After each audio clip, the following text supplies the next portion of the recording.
ગુજરાતના રાજકારણમાં આ વખતે પ્રયોગો નહીં, સીધો પ્રહાર છે. દાયકાઓથી સત્તાના શિખરે બેઠેલી ભાજપની ચાણક્ય નીતિ સામે આ વખતે કોંગ્રેસે લોકશાહીનો પંજો એવો ઉગામ્યો છે કે ગઢમાં ગાબડા પડવા માંડ્યા છે. આ લડાઈ માત્ર મતની નથી, આ લડાઈ છે હિટલરશાહી વિરુદ્ધ જનતાના અધિકારની. શું કોંગ્રેસનું ગ્રાઉન્ડ કનેક્ટ ભાજપના હાઈટેક ઇવેન્ટ મેનેજમેન્ટને ધોબી પછાડ આપશે? ચાલો જોઈએ ગુજરાત કોંગ્રેસનો આ નવો અવતાર. સામાન્ય રીતે કોંગ્રેસ માટે એવું કહેવાય છે કે તેઓ મોડા જાગે છે, પણ આ વખતે ચિત્ર ઉલટું છે. ભાજપ હજુ વેઇટ એન્ડ વોચની રમત રમી રહી હતી, ત્યાં કોંગ્રેસે બાજી મારી લીધી છે. પૂર્વ તૈયારીમાં ચૂંટણીની જાહેરાત પહેલાં જ 15 મહાનગરો માટે મેનિફેસ્ટો જાહેર કરી દેવો એ કોઈ સામાન્ય ઘટના નથી. આ દર્શાવે છે કે કોંગ્રેસ પાસે વિઝન તૈયાર છે. ઉમેદવારોના સિલેક્શન પ્રોસેસમાં ઉમેદવારોની સેન્સ પ્રક્રિયા પતાવીને કોંગ્રેસે ભાજપને વિચારતા કરી દીધા છે. જ્યારે સત્તાધારી પક્ષ જૂથબંધી ઉકેલવામાં વ્યસ્ત હતો, ત્યારે કોંગ્રેસે જનતા વચ્ચે જઈને પોતાનો એજન્ડા સેટ કરી દીધો છે. આ વખતે કોંગ્રેસ પ્રતિક્રિયા આપનાર પક્ષ નથી, પણ એક્શન લેનાર પક્ષ બનીને ઉભરી છે.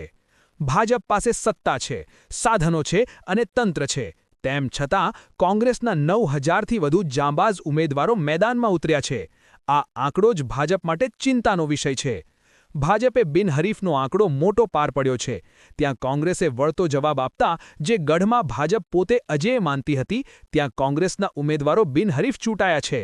આ ડર નથી, પણ જનતાનો વિશ્વાસ અને કોંગ્રેસની આંતરિક રણનીતિનો વિજય છે. વર્ષોથી હાંસિયામાં ધકેલાયેલા કાર્યકરો આજે સિંહની માફક ગર્જના કરી રહ્યા છે, કારણ કે તેમને નેતૃત્વ પર ભરોસો બેઠો છે. પ્રદેશ પ્રમુખ અમિત ચાવડાની આગેવાનીમાં નીકળેલી જન આક્રોશ યાત્રાએ ગુજરાતના રાજકારણમાં ટર્નિંગ પોઈન્ટ સાબિત થઈ છે. 5000 કિલોમીટરનો પ્રવાસ માત્ર રસ્તા કાપવા માટે નહોતો, પણ લોકોના આંસુ લૂંછવા અને તેમની વેદનાને વાચા આપવા માટે હતો. કોંગ્રેસ આપને દ્વાર કાર્યક્રમ દ્વારા કોંગ્રેસે સાબિત કર્યું કે એસી ઓફિસોમાં બેસીને નહીં, પણ ધૂળિયા રસ્તાઓ પર ફરીને જનતાની સમસ્યાઓ ઉકેલી શકાય છે. મોંઘવારી, બેરોજગારી અને ભ્રષ્ટાચાર, આ 3 મુદ્દાઓને કોંગ્રેસે ઘર ઘર સુધી પહોંચાડ્યા છે. કોંગ્રેસે આ વખતે માત્ર આક્ષેપો નથી કર્યા, પણ તથ્યો સાથેની ચાર્જશીટ રજૂ કરી છે. શહેરી ભ્રષ્ટાચારમાં મહાનગરોમાં સ્માર્ટ સિટીના નામે થયેલા કૌભાંડો, તૂટેલા રસ્તાઓ અને ટેક્સના નામે જનતાની લૂંટને કોંગ્રેસે આંકડાકીય વિગતો સાથે ખુલ્લી પાડી છે.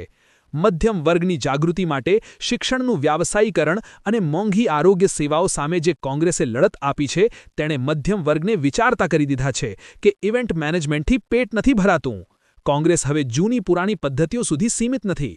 21મી સદીની કોંગ્રેસે આ વખતે પ્રચારમાં ટેકનોલોજી અને ઇમોશનનું અદ્ભુત મિશ્રણ કર્યું છે. ગુજરાતમાં પરિવર્તનનો પવન ફૂંકાઈ રહ્યો છે. કોંગ્રેસ હવે માત્ર વિરોધ પક્ષ નથી, પણ એક મજબૂત, સક્ષમ અને પ્રગતિશીલ વિકલ્પ તરીકે ઉભરી છે. ભાજપના ભ્રષ્ટાચારના કિલ્લામાં ગાબડું પડી ચૂક્યું છે. હવે વારો જનતાના શાસનનો છે, કારણ કે આ વખતે જનતા બોલી રહી છે, હવે તો સમજો, લઈ આવો પંજો. વર્ષો થયા રસ્તાઓમાં ખાડાઓના વર્ષો થયા, નળમાંથી ગંદા પાણીના વર્ષો થયા ભ્રષ્ટાચારના ખાડે ગયેલી સરકારના વર્ષો થયા. ઓ સહન કર્યું છે કેટલું ને હજુ કેટલું કરશો, હવે તો સમજો લઈ આવો પંજો. હવે તો સમજો લઈ આવો પંજો.